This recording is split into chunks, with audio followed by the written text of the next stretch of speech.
Yes, my job is to receive complaints from individuals about infringements of privacy, whether it's privacy on the internet, but indeed privacy anywhere else. It's also to investigate what governments are doing in many areas. My mandate, as it is called, was born out of the so-called Snowden revelations.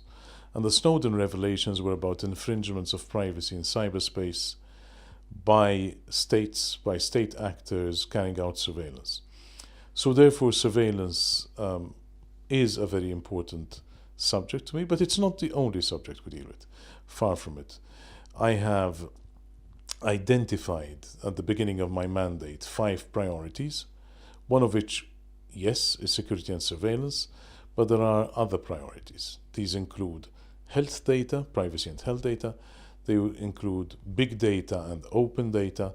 They include also the use of personal data by corporations, and also a better understanding of privacy in the year 2018. For example, one of the task forces which I have set up has just produced its report on big data and open data, including recommendations on how big data and open data should be used, especially using data which has already been collected in the public sector.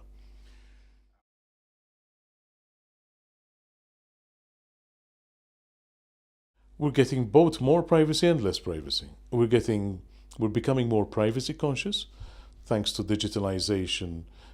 People have started talking about privacy more, and we have many more laws and regulations and safeguards which help people think about privacy.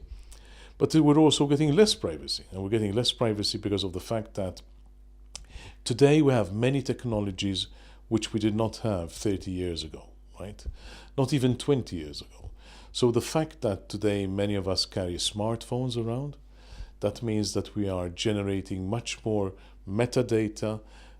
Everything we do, every click we make, every website we visit, we are leaving digital footprints and digital fingerprints.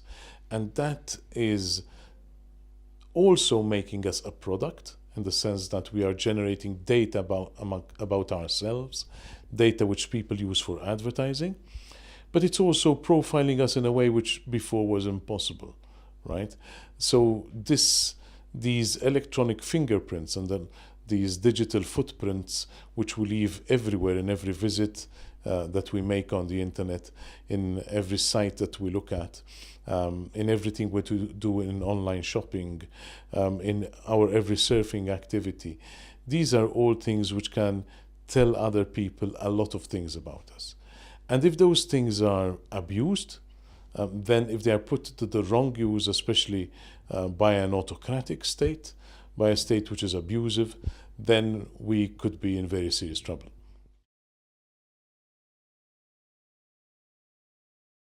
Germany has traditionally been a leading light in privacy.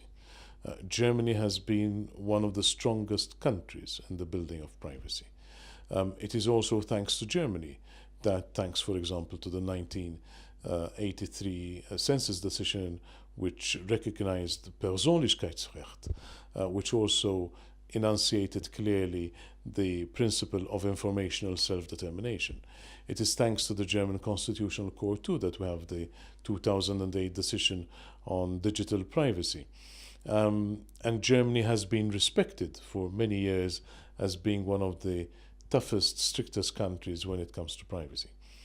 That being said, over the past 4 or 5 years, especially since the Snowden revelations, we have seen a growing debate in Germany about whether the safeguards are adequate, whether the remedies are adequate. I'm sure that there are a number of things to fix in Germany when it comes to privacy, including especially the oversight of intelligence. This is not to say that Germany doesn't have safeguards, but this is very much work in progress. It's work in progress in the sense that it's a constantly moving target. Technologies are constantly evolving. The threats are constantly evolving, including the threats to security. So we have to make sure that the safeguards that citizens have and the remedies that citizens have remain up to date. And I am very happy to discuss with the German authorities ways to improve the current safeguards in Germany in such a way, hopefully, that Germany can regain a leadership position when it comes to the strictest safeguards and showing other countries how it should be done.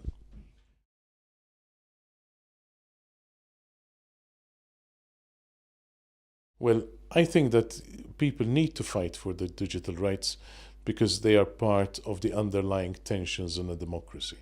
You cannot divorce your slogan from the discussion about democracy. Digital rights are very important because we're living in a digital world, in a digital era, and many of our fundamental human rights come into play, right? They include the freedom of expression. They include the freedom of association. They include the freedom of religion. Most things these days you do online, whether it is shopping, whether it is finding a new partner, whether it's dating, whether it's finding a restaurant, whether it's joining a political organization, whether it's sharing your political views, whether it's exploring the sexuality and your own personality. You do a lot of these and more online. So you need all the safeguards that you have offline and even more, safeguards which are specifically, explicitly devised and specially designed for an online environment. Because unfortunately, not all the laws that we have were thought out for a digital environment, and we need to have new means to protect ourselves. And in fact, for example, the justices of the US Supreme Court have expressed this quite clearly in the case of California 2 years ago, where they said, most people today are never more than 10 feet away from their mobile phone. And the mobile phone contains much more information than could have ever been found in a house. And so we have legal provisions about the search of a house, but do we have enough yet legal provisions about the search of a mobile phone? And this, I think, is one of the very interesting examples that we can see about the change that the technology, which to many people looks an everyday technology. Many children today cannot think of the world without a mobile phone or without the internet. But in reality, they have a technology which is potentially much more risky when it comes to other technologies. A technology which can profile them very intimately, much more than many other technologies. And in fact, I've also raised the question when it comes to, for example, mobile phones, can they reveal much more to such an extent that the right to self-incrimination and the right to remain silent in a criminal trial in many countries is put at risk if the police or the intelligence services have complete and free access to one's mobile phone. I think that Netzpolitik carries out an essential function in society. It is important that organizations like Netzpolitik continue to give visibility to issues of digital rights, that they continue to investigate digital rights. They are part of the social conscience. And to a certain extent, we have seen governments and corporations rewrite the social contract between the state and the citizen. And I think it is essential that we have organizations like Netzpolitik which continue to highlight those aspects which impact the lives of citizens and the rights of citizens, so that the free development of personality, the freedoms that we have enjoyed before the internet came along, can only be enhanced by the internet and not threatened by the internet.